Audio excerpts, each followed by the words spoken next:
And now shifting focus, the presidential race in the United States has been rocked by the assassination attempt on Donald Trump during a Pennsylvania rally where a bullet just missed him, hitting his right ear. The shooter, 20-year-old Thomas Matthew Croops, was taken out by snipers at the rally. In fact, he was armed with an AR-15 and had even bought 50 rounds before the assassination.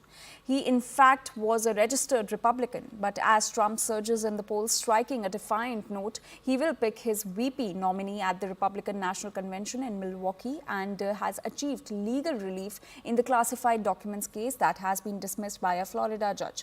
While Joe Biden has condemned the shooting and all presidential campaigns are on high alert, the Republicans have accused the Democrats of instigating violence against Donald Trump with hateful rhetoric. I think that there are a couple things that will happen. One is that there'll be greater attention focused on the RNC. I think this is going to really heighten the nation's interest in the vice presidential pick, in the speeches later in the week, and then, of course, culminating with Trump's speech on Thursday.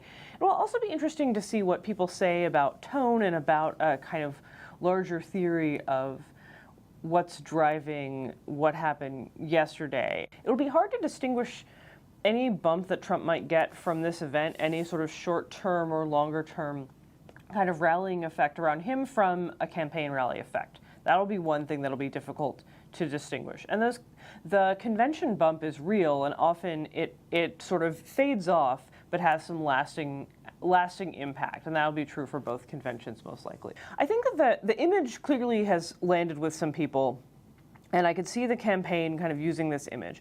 I think that the story of sort of surviving this assassination attempt might also be part of the campaign. I think the more you get into kind of the bigger questions about what happened, who was the shooter, at the time we're having this conversation, we don't really know very much about that person at all. That because the details, I think, are going to become more lost, and the sort of the image probably is what will last. So here's a sort of take that I have on the convention more generally. Typically, conventions are kind of about bringing together all the different parts of a political party and both acknowledging that diversity. And if you look at the schedule of events, you see all different delegations from around the country. You see different issues highlighted, different groups, African American Republicans, Latino Republicans.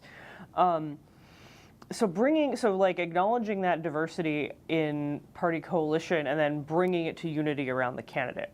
That's already a little bit different because Trump has so become the face of the GOP and because it has so much become about this one individual candidate.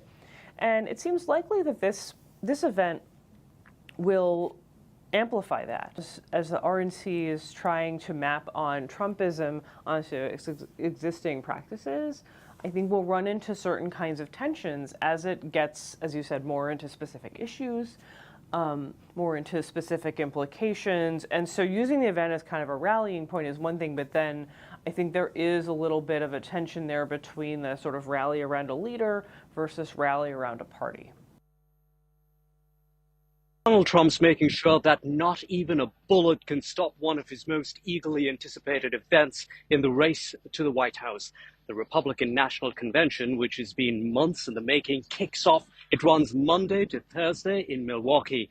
An estimated 50,000 people are attending. Trump, of course, will be there, refusing to let the assassination attempt over the weekend stop him. So the show must go on, and it will. On Monday, delegates from around the U.S. will take part in a roll call vote, after which Trump will no longer be de facto nominee, but the Republican Party's official presidential pick. The vote is really a formality because Trump has already secured huge support during the state-by-state Republican nominating process earlier this year.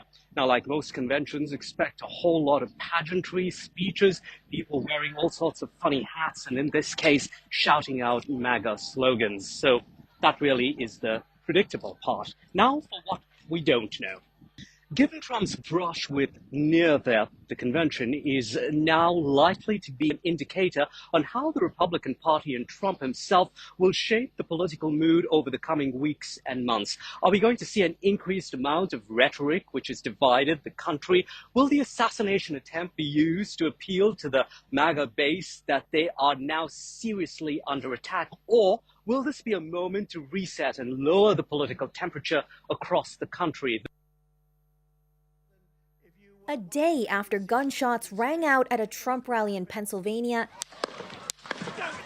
investigators are now digging into the past of this man, Thomas Matthew Crooks, as the suspect in what police call an attempted assassination. It's unclear how the 20-year-old managed to get close enough to shoot at Trump from a nearby rooftop with an AR-15 style rifle. The FBI says he acted alone. On Sunday, the police presence was heavy in Bethel Park, where Crooks is from, about an hour from the rally site. This video shows him at his high school graduation. Jason Kohler, a classmate, described him as a loner. I mean, he would sit alone at lunch. I mean, he was just an outcast, and you know how kids are nowadays, and it's honestly kind of sad. Like, I don't want to say this is what provoked it, but you never know. Crooks was shot and killed by the Secret Service. One attendee also died, a 50-year-old man that Pennsylvania Governor Josh Shapiro described as a hero.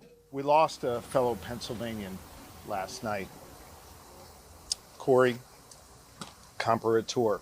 I asked Corey's wife if it would be okay for me to share that we spoke. She said yes. She also asked that I share with all of you that Corey died a hero, that Corey dove on his family to protect them last night at this rally. 2 other people were wounded in the shooting but are in stable condition. Leaders on all sides of the political spectrum have condemned the incident. Democratic President Joe Biden said in an Oval Office address Sunday that the nation needs to lower the temperature in its politics. There's no place in America for this kind of violence, for any violence ever. Period. No exceptions. We can't allow this violence to be normalized. You know, the political record in this country has gotten very heated. It's time to cool it down. We all have a responsibility to do that. It was Biden's third use of the formal setting of the Oval Office to comment on issues of major importance to Americans since he took power in 2021.